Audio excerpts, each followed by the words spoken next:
how can a country as tiny as Israel, after all, the entire region, including Israel proper, the Golan Heights, the Gaza Strip, and the West Bank is barely bigger than New Jersey, be the epicenter of so much territorial debate?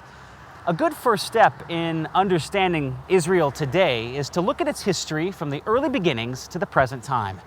We're going to try to unpack about 5,000 years of history in a couple of minutes. What could possibly go wrong?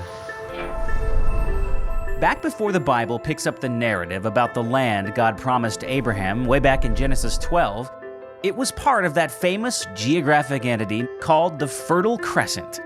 But it had no fertile river system, no real natural defenses, and nothing significant to offer in the way of natural resources. It was a place where a collection of various tribes of Canaanites rose and fell in power as they allied or feuded with one another. During that period of history, God promised Abraham that he would give that peculiar land to him and his descendants. Then, after the period of the patriarchs, God gave the Canaanites another 400 years to repent, while he allowed his Hebrew nation to multiply into a great number in Egypt.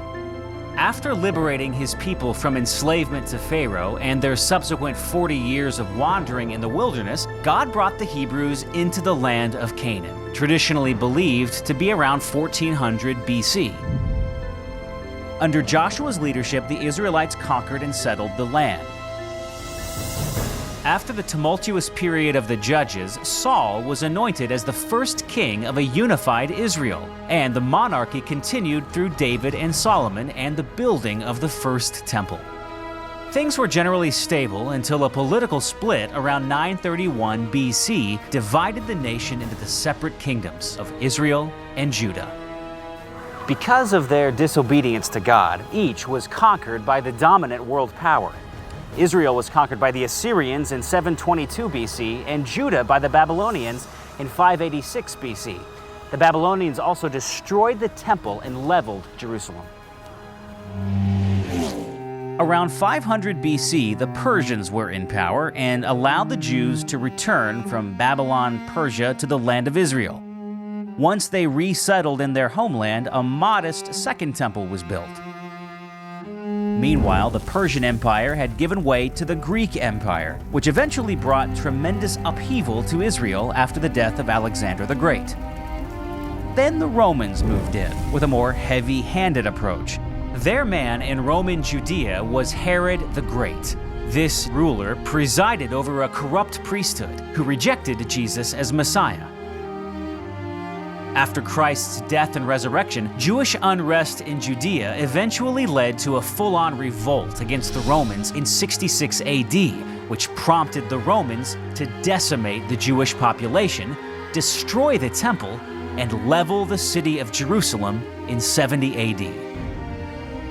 They also changed the land's name to Palestine after the ancient and no longer existing Philistines.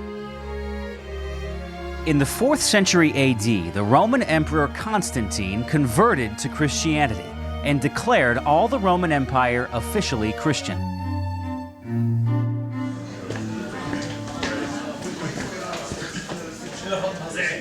Yippee-ki-yay. When Rome fell and the capital of world Christianity was split between Rome and Constantinople, the Byzantines began to leave their mark on Israel and Jerusalem, as we can still see in many places today. Although the Byzantines were displaced by the Persians for 15 years, their administration over Jerusalem resumed in 629. And they prevented the Jews from living in Jerusalem, and they even intentionally used the Temple Mount as a dump. A lot of the Byzantine remnants were either destroyed or Islamicized after the conquest of the Holy Land in 638, when the Islamic ruler Omar invaded Jerusalem and took it away from the Byzantines. Roughly 50 years after Omar's conquest, an Islamic ruler named Abdul Malik built the famous Dome of the Rock, a shrine, not a mosque, which still stands today, one of the world's most recognized landmarks. Arab control of the city of Jerusalem continued in some form for the next 450 years or so. through at least 8 separate conquests and reconquests at the hands of various Arab dynasties. In 1099, the First Crusades gave the Europeans their shot at the religious volleyball called Jerusalem, and the Crusaders successfully conquered the Holy City and took control of it away from the Muslims. But after only 88 years, a famous sultan of Egypt and Syria called Saladin took Jerusalem away from the Crusaders. Then along came the Egyptian Mamelukes, who took over ruling Jerusalem for the next 220 years or so. Meanwhile, the emerging Islamic Ottoman Empire was growing in power, and in 1517, the Ottomans captured Jerusalem.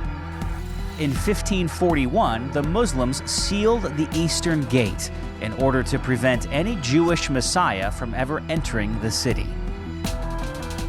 Following the First World War, the British took control of Jerusalem under the terms of something called the British Mandate, until the British Mandate ended and Israel was formally declared a sovereign nation on May 14, 1948. Surrounding Arab nations immediately began amassing armies for war, resulting in the Israeli War of Independence. Meanwhile, the United Nations determined that Israel held Jerusalem's new city, which it declared as its capital.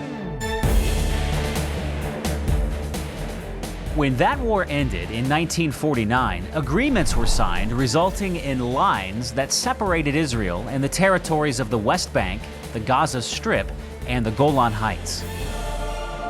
Peace didn't last long. In 1967, Israel, responding to an encroaching military threat, launched a preemptive defensive strike against an Egyptian military blockade of its seaports. This action began what is called the Six-Day War. During this war, Israel captured the old city of Jerusalem and subsequently reopened it to all faiths. After the Six-Day War, Israel's leaders convened on the Temple Mount to decide whether to scrape it clean and build a third temple or to wait for a future Messiah to build it. The decision was made that it be left for the future, and that the Temple Mount, as a conciliatory peace gesture, should be handed over to the control of an Islamic council. This fragile agreement is the status quo that exists in Jerusalem today.